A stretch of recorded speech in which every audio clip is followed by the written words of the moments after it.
Hello friend,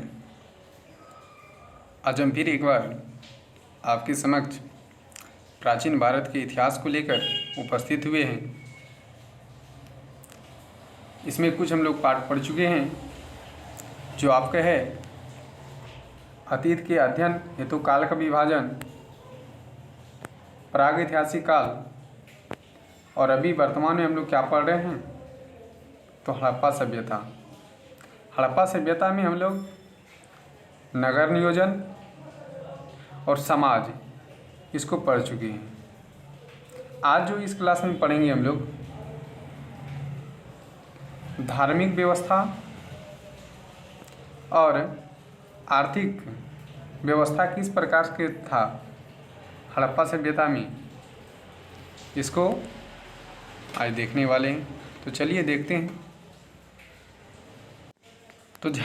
तो धार्मिक जीवन।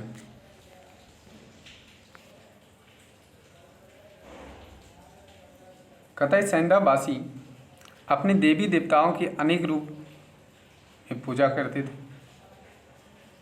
और उसमें भी पुरुष देवता का भी साक्ष्य मिला है। कहाँ से? तो ये मोहनजोदड़ो से पुरुष देवताओं का साक्ष्य मोहनजोदड़ो से प्राप्त हुआ है। एक मुद्रा में सिंह युक्त त्रिमुखी पुरुष देवता, कैसा? तो सिंह युक्त त्रिमुखी देवता का अंकन मिलता है। और भी क्या यहाँ से मिलता है? एक योग मुद्रा में बैठा हुआ एक योगी का चित्र मिलता है और वह निर्वस्त्र अवस्था में है। और इस देवता के दाएं ओर हाथी का चिन्ह और एक बाघ का चिन्ह मिलता है और बाएं की ओर गेंडा और महर्षि जो बैठा हुआ है उसकी चौकी के नीचे दो हिरण का साक्ष्य मिलता है। तो यहाँ से क्वेश्चन पूछता है कि योग मुद्रा में बैठे हुए एक योगी का प्रमाण किस स्थान से मिलता है? तो ये मोहनजोदड़ो से मिलता है। योगी के दाएं ओर कितने जानवर बैठे हैं? तो दाएं ओर दो जानवर आप देख पा रहे हैं, ये दो जानवर है, हाथी और बाघ।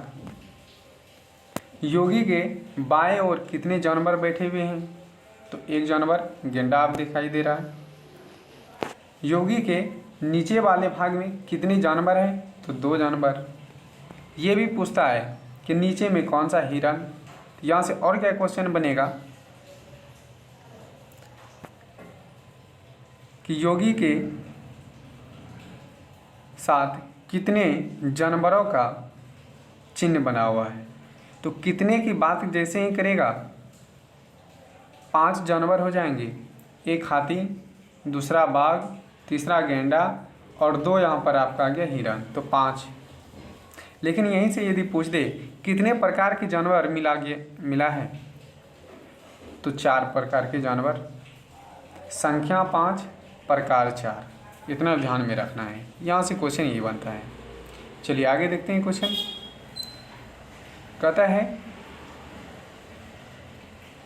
मार्शल महोदय ने इस चित्र को शिव आदि रूप माना है।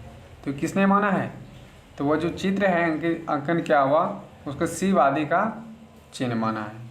पौराणिक काल में शिव को महायोगी, यहाँ ध्यान देना है कि शिव को महायोगी, पशुपतिनाथ, त्रिनेत्रधारी, त्रिशूलाधारी आदि के नाम से जाना जाता है, जिसका प्रतीकात्मक चित्रण इस मुद्रा में मिलता है। ये सारे बात किसने कहता है? तो ये जॉन मार्शल महोदय ने कहता है।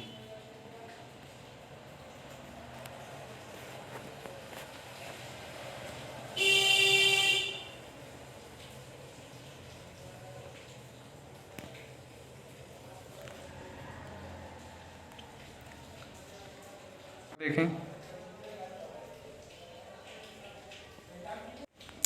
लोथल, कालीबंगा, पनबाली, ये तीनों स्थान जो बहुत ही महत्वपूर्ण हो जाता है, क्योंकि यहाँ से अग्नि वेदिका मिलता है। लोथल, कालीबंगा, बनवाली, अग्नि वेदिका मिलता है, जिससे यज्ञ एवं अग्नि पूजक की पुष्टि होता है कि उस टाइम में होता होगा, यज्ञ भी कराते होंगे, अग्नि पूजक होता होगा, उसकी पुष्टि करता है। कालीबंगन एवं लोथल की अग्नि वेदिका से पालतू पशु की हड्डी मिली है। अब देखिए, वो जो वेदिका यानी अग्नि वेदिका जहाँ पर होमाद होता होगा, वहाँ से पशुओं का हड्डी एवं अन्य सामग्री प्राप्त हुई। इससे यह स्पष्ट होता है कि यहाँ पे बलि प्रथा भी चलता था, यानी पशु का बलि दिया जाता था। कहाँ? तो ये कालीबंगन और लोथल में। और भी क्या इसके अलावे? सैंदाबासी पुनर्जन्म में विश्वास करते थे। किसमें? पुनर्जन्म में विश्वास करते थे।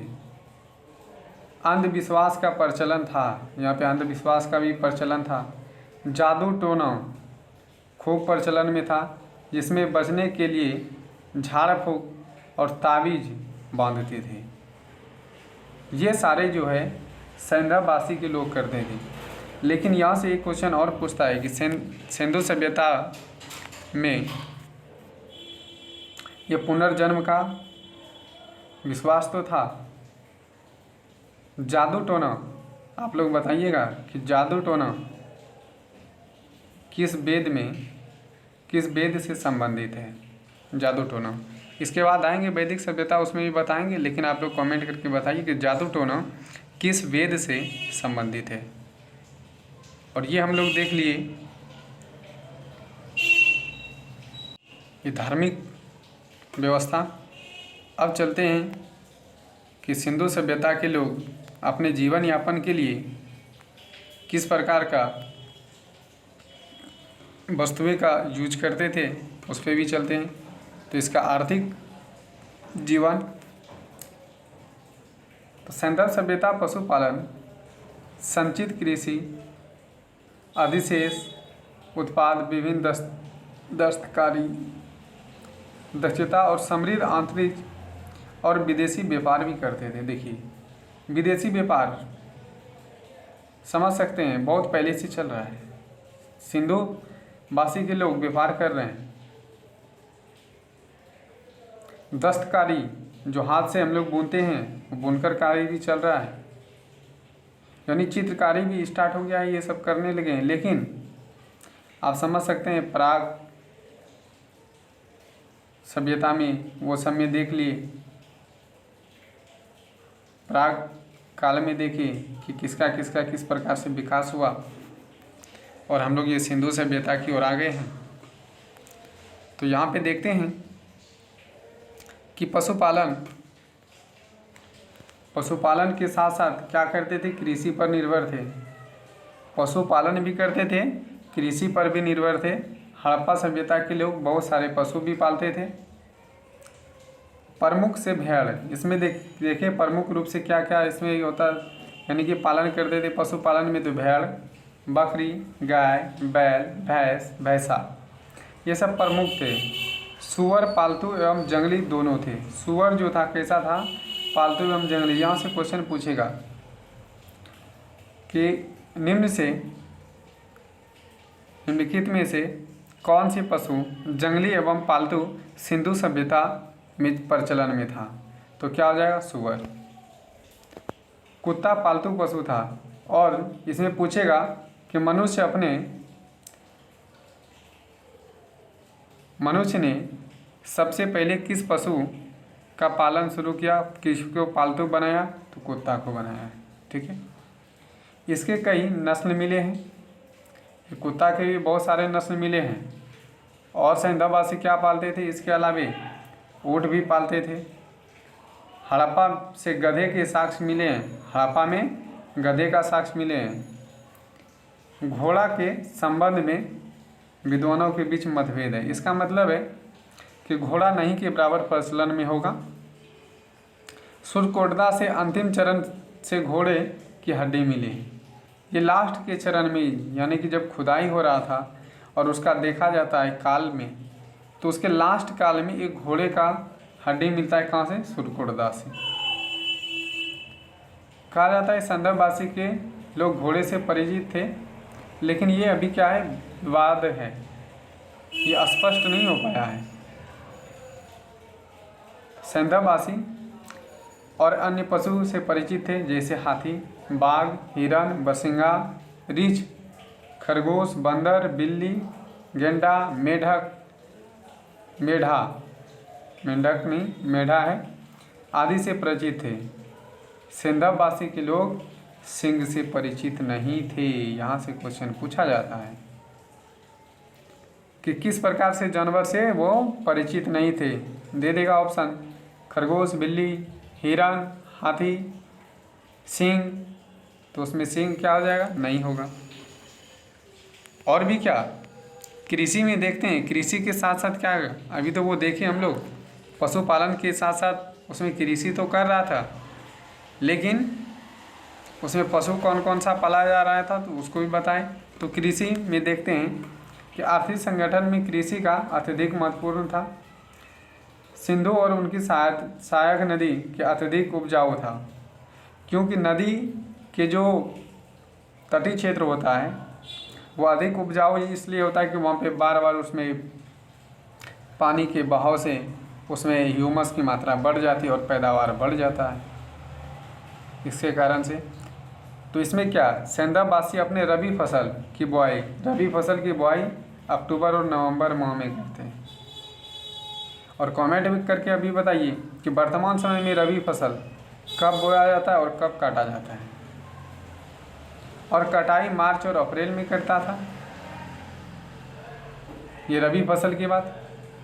और क्या, कृषि उपकरण के लिए हल, कुदाल, कुल्हाड़ी, हाशिए आदि का प्रयोग करते थे। बनवाली से खिलौने के रूप में मिट्टी का बना हल मिला। कहाँ से? तो पूछा जाता है कि मिट्टी के बने हल का साक्ष्य कहाँ से मिला है? तो बनवाली से। कहाँ से मिला है? बनवाली से। ये याद रखना है कि बनवाली से हल के साक्ष्य मिले हैं। और क्या, कालीबंगन से प्राग सैंधव स्तर से क्या मिलता है? जुते हुए खेत के निशान मिले। कहाँ से? कालीबंगन से। जुते हुए खेत का निशान कालीबंगन से मिलता है। खेत में 2 फसल उगाने का प्रमाण मिला है, जिसमें से प्रमुख फसल गेहूँ, जौ, उसके अलावा चावल, बाजरा, राई, सरसों, तिल, मटर, कपास आदि 9 फसल उपज किए जाते थे उस टाइम में। सोचिए, 9 फसल उसी टाइम में उपज किया जाता था।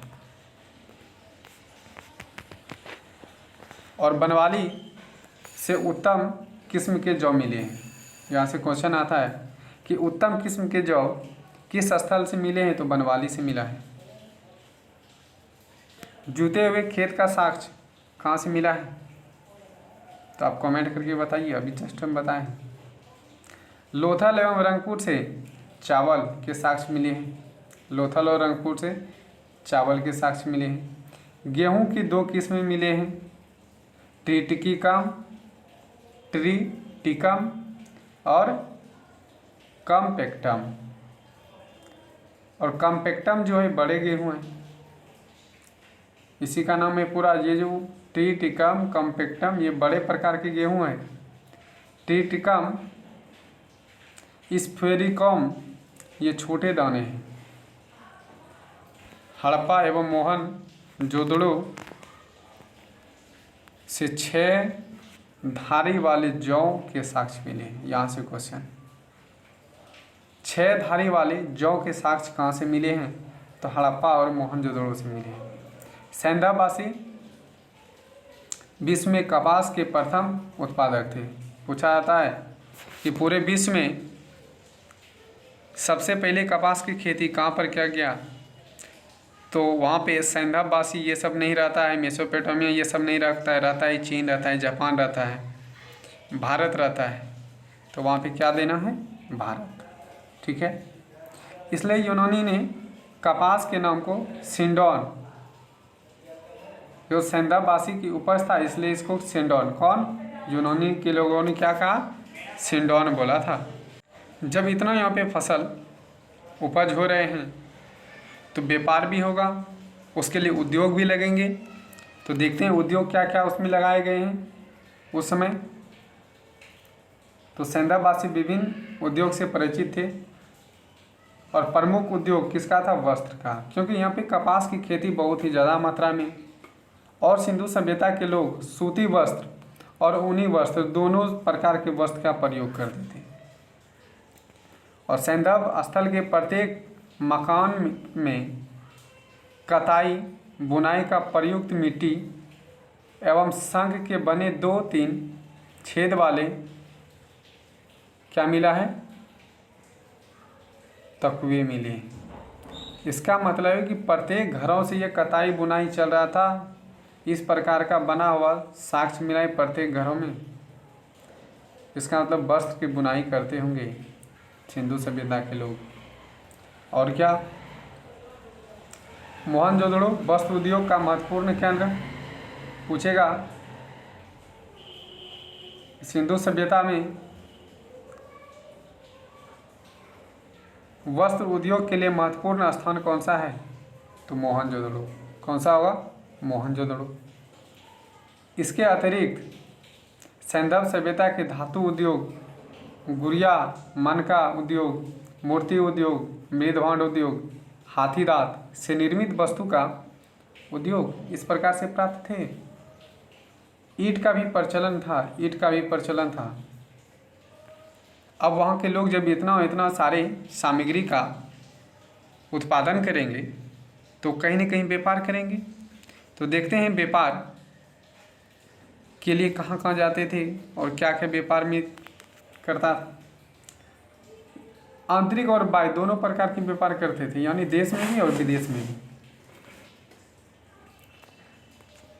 यदि छोटे छोटे नगर में बहुत सारे संख्या में जब संपन्न हो जाता था तो वो अपने विलासत यानी अपनी वस्तु को प्राप्त करने के लिए उसके लिए क्या करते थे? खोज में उन्हें भारतीय उपमहाद्वीप से दूर दूर बस्ती बसाई गई। अफगानिस्तान, मध्य एशिया, पश्चिम एशिया, परगार से संबंध बनाए और हड़प्पा सभ्यता के लोग उद्योग विकास अवस्था में थे और इस प्रकार से उन्होंने इन सारे देशों से व्यापार करना शुरू कर दिया था।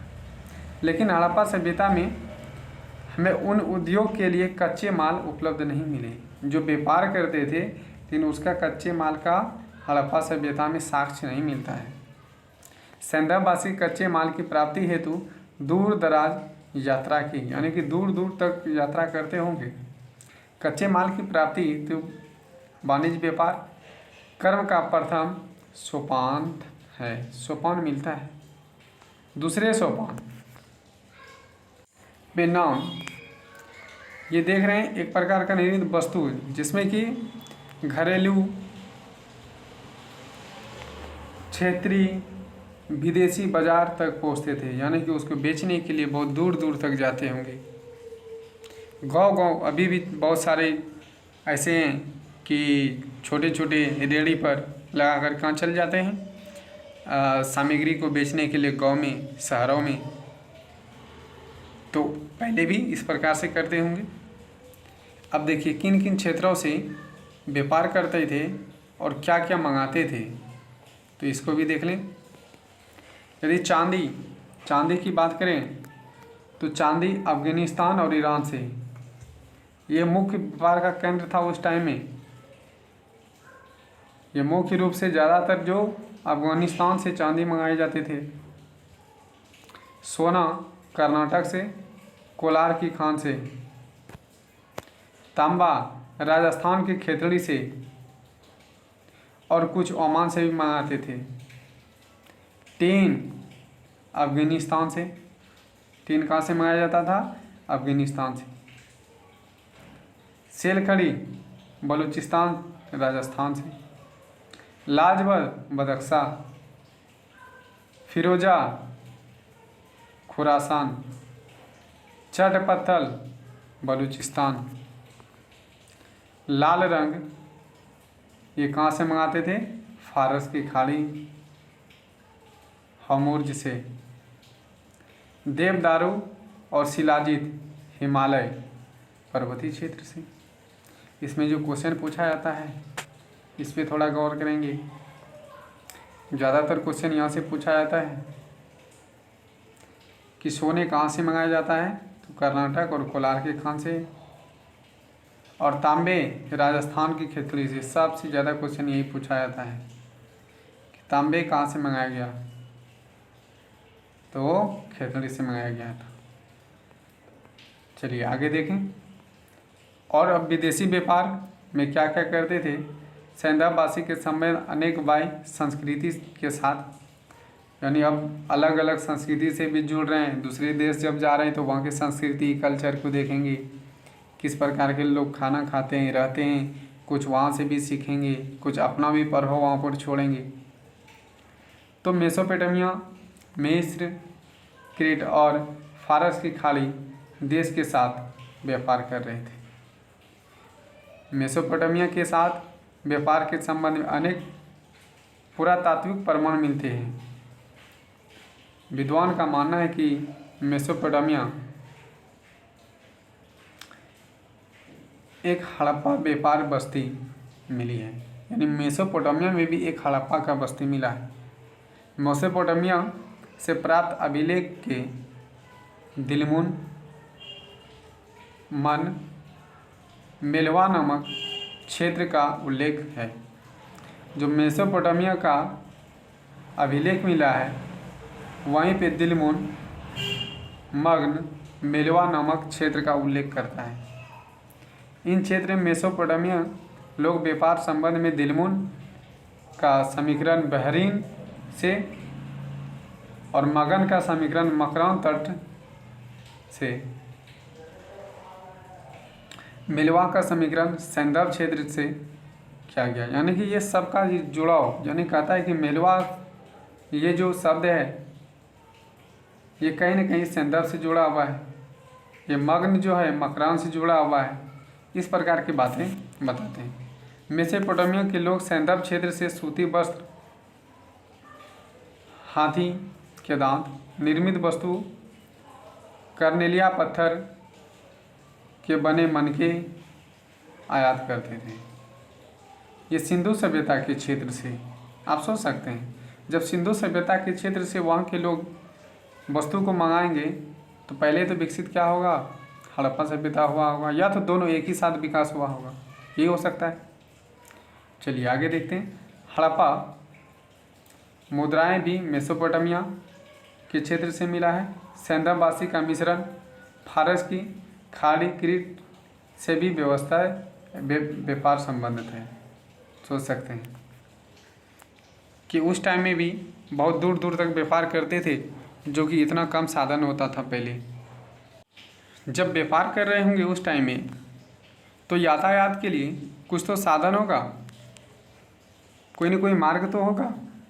तो व्यापार कैसे करते थे सैंदव काल के लोग? स्थल और जल दोनों मार्ग से करते थे। स्थल मार्ग का यातायात जो प्रमुख साधन रहा होगा, क्योंकि कठोर पहिए वाली बैलगाड़ी थी। इसके अतिरिक्त भारवाहक पशु भी थे जिसके यातायात में प्रयोग करते थे। जैसे अभी उधर देखे हम लोग, हाथी देखे, ऊँट देखे, तो ये सब क्या है, उस पर भार दे दीजिए वो चलते बनेगा। जल मार्ग का यातायात मुख्य साधन नाव, जलपोत। सैंदव स्थल से वास्तविक नाव का कोई साक्ष्य नहीं मिला है, कोई वास्तविक साक्ष्य नहीं मिला है नाव का। लेकिन मोहनजोदड़ो से एक मृदभांड के बने नाव का चित्र मिला है। अब यहाँ से पूछता है कि नाव का चित्र मृदभांड किस स्थल से मिला है, तो मोहनजोदड़ो से मिला है। लोथल से मिट्टी के बने नाव के 5 मॉडल मिले हैं। 5 मॉडल मिले हैं, सोच सकते हैं उस टाइम में 5 मॉडल। इसलिए इस तरह के लोथल से डॉकयार्ड का साक्ष्य मिलता है। ये डॉकयार्ड वही हम बताए थे इसको पहले भी कि डॉकयार्ड यानी बंदरगाह कहते हैं, जहाँ पे नाव लगाता होगा, बांध पोत लगाता होगा, और वो जल के रास्ते अपने क्या करते होंगे, व्यापार करते होंगे, एक स्थान से दूसरे स्थान जाते होंगे, है ना। तब वहाँ के कुछ ना कुछ जब व्यापार करते होंगे तो माप तौल भी होगा कुछ ना कुछ। तो सैंधववासी माप तौल की इकाई से परिचित थे। नाप के लिए पैमाने का प्रयोग मोहनजोदड़ो के सीप का बना पैमाना, सीप का बना ये कहाँ से मिला है, मोहनजोदड़ो से। हड़प्पा से तांबे का पैमाने मिला है। लोथल से हाथी दांत के पैमाने मिले हैं। कालीबंगन से मिट्टी का बना हुआ पैमाना मिला है। सिंधुवासी के पुरा स्थल से बड़े संख्या में बाट भी प्राप्त हुए हैं। सिंधु सभ्यता में माप तौल का मानक रूप बाट पत्थर निर्मित होते हैं, यानी पत्थर के बाट चलते होंगे। बाट कई आकार में है लेकिन घनाकार बाट सर्वाधिक है। यहाँ से पूछता है कि सिंधु सभ्यता में किस आकार के बाट का प्रयोग सबसे ज़्यादा लोकप्रिय था, तो घनाकार। इसके अलावे बड़े बाट 16 के गुणक के मिले हैं। यहाँ से पूछता है कि किस प्रकार के बाट का प्रयोग अधिक, तो वहाँ पे घनाकार लोकप्रिय था, लेकिन ये 16 के गुणक का जो है इस प्रकार का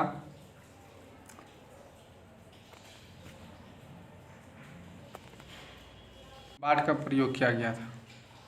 छोटे बाट को दुन प्रणाली यानी 2 गुना पर आधारित था। जो छोटे बाट होते थे उसको दुन प्रणाली कहते थे, वो 2 गुना होता था। तो आज हम लोग इसमें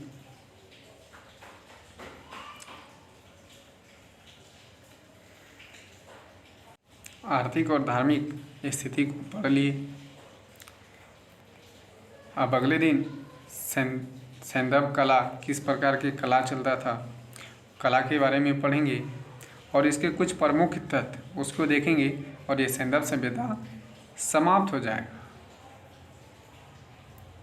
आप लोग को ये कैसे लग रहा है क्लास, आप लोग थोड़ा कमेंट करके बताएंगे और ज़्यादा से ज़्यादा लोगों तक पहुंचाने का प्रयास करेंगे।